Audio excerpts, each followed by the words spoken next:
"We're on the front page," said Annie Shepherd. She smiled at Harley Kirkpatrick and gave him a coffee and that day's Daily Post. Kirkpatrick looked at the front page of the newspaper. His name and Shepherd's were there. It was their first front page story. He felt good. 4.5 million people bought the Daily Post every day.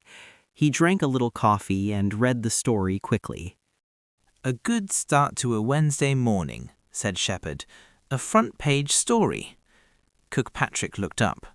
"Yes," he said, "Blood Diamonds is an important story." "Yes," she replied, "and I've got a new story about them." Kirkpatrick and Shepherd worked well together. Kirkpatrick went out and asked people questions. Shepherd worked in the office. She used the computer and the internet. "Tell me about it," he said. Shepherd smiled at him again.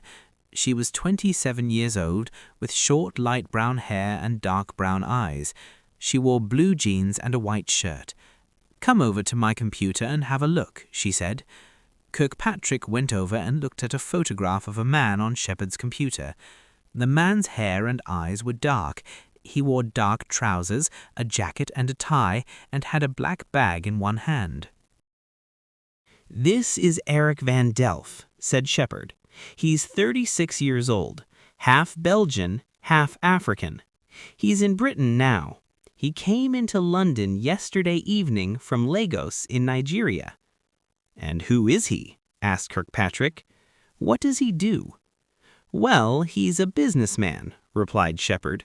"He buys and sells things in many countries. Some people think he also buys and sells guns and blood diamonds."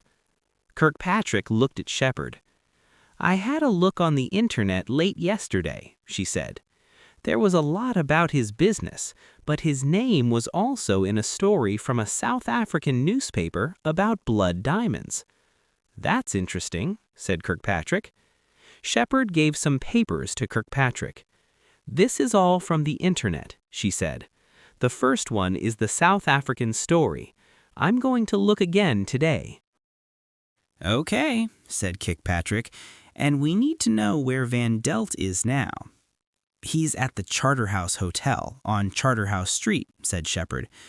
Kirkpatrick laughed. "Good work," he said. "This morning I spoke to one of the people who work there," said Shepherd.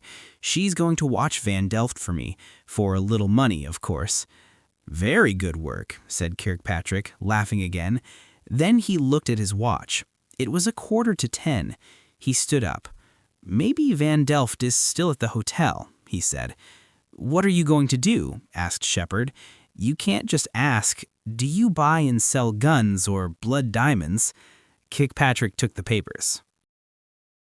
"I'm going to read these first," said Kirkpatrick. "Then I'm going to watch and see where Van Delft goes." "Well, don't do anything stupid." Shepherd did not look happy. Sometimes Kirkpatrick wanted a story too much. Kirkpatrick put a hand on her arm. "Of course not, Annie," he said. "Of course not." Out on the street, Kirkpatrick stopped and put on his jacket. The Daily Post was on Fleet Street in London. At one time, all the important British newspapers were on Fleet Street, but now only the Daily Post had an office there. The other newspapers were all in the east of London. Fleet Street was not far from Charterhouse Street, and it was a warm October day.